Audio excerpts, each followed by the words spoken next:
Bharat Canada સંબંધોનો નવો અધ્યાય. પ્રધાનમંત્રી નરેન્દ્ર મોદી અને કેનેડા પીએમ માર્ક કાર્ની વચ્ચે યોજાઈ દ્વિપક્ષીય બેઠક. રણનૈતિક ભાગીદારી સહિત દુર્લભ ખનીજ, વેપાર, રોકાણ, ઉર્જા અંગે સમજૂતીઓનું આદાનપ્રદાન. વિદેશ મંત્રાલયે કહ્યું, આતંકવાદના મુદ્દે યથાવત રહેશે બંને દેશોની લડાઈ.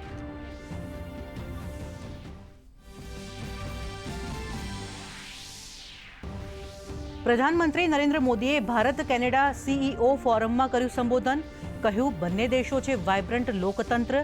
ભારત અને કેનેડાના નેતાઓનું આ વિચાર મંથન આગામી સમયમાં ભાગીદારી માટે બનાવશે નવી બ્લુપ્રિન્ટ.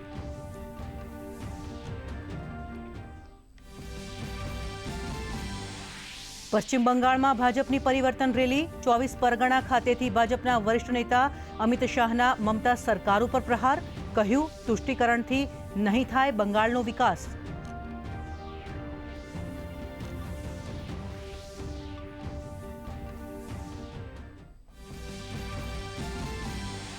અમેરિકા ઇઝરાયેલના હુમલામાં ઈરાનના 555થી વધુનો મૃતકાંક. સાયપ્રસમાં બ્રિટિશ બેઝ કરાવાયો ખાલી. તેલ કંપની સાઉદી અરામકો ઉપર હુમલાથી સામાન્ય નુકસાન. બ્રિટન, ફ્રાન્સ અને જર્મનીએ અમેરિકાને જાહેર કર્યો ટેકો.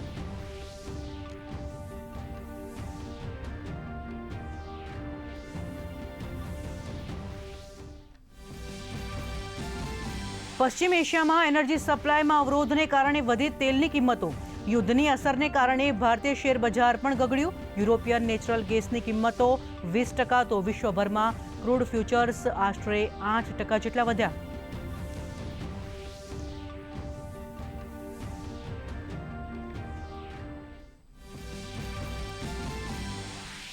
પ્રધાનમંત્રી નરેન્દ્ર મોદીએ પશ્ચિમ એશિયામાં વસવાટ કરતા ભારતીય નાગરિકોની સુરક્ષાનો આપ્યો ભરોસો. સાઉદી અરબ અને બહેરીનમાં થયેલા હુમલાની કરી નિંદા. બહેરીનના કિંગ સાથે કરી ટેલિફોનિક વાતચીત. તો ઈયુ પ્રમુખે પણ તણાવ ઓછો કરવા સમાધાન ઉપર મૂક્યો ભાર.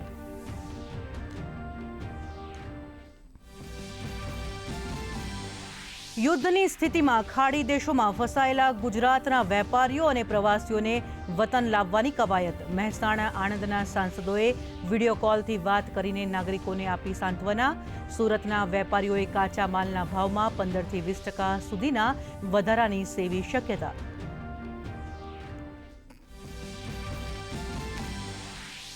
સીએ ફાઇનલ પરીક્ષાના પરિણામમાં દેશના ટોપ 50માં વડોદરાના 5 વિદ્યાર્થીઓ ઝળક્યા.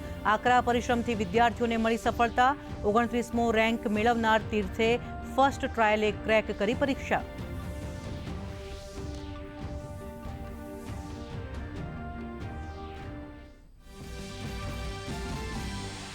રાજ્યમાં માર્ચની શરૂઆતથી જ આકરી ગરમીની આગાહી. હવામાન વિભાગે કહ્યું, અપર એર સર્ક્યુલેશનથી વધશે ગરમીનું પ્રમાણ.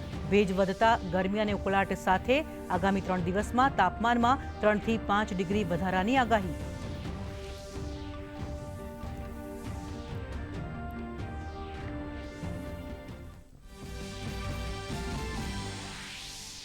અને રાજ્યમાં ઠેર ઠેર હોળિકા દહન. ગાંધીનગરના પાલજમાં 700 વર્ષની પરંપરા પ્રમાણે રાજ્યની સૌથી બીજી મોટી હોળીનું પ્રાગટ્ય. તો રાજકોટમાં ફરતી હોળીનું આકર્ષણ. દ્વારકા, ડાકોર, શામળાજી મંદિરોમાં ભજન કીર્તન સાથે ફૂલડોલ ઉત્સવની ઉજવણી.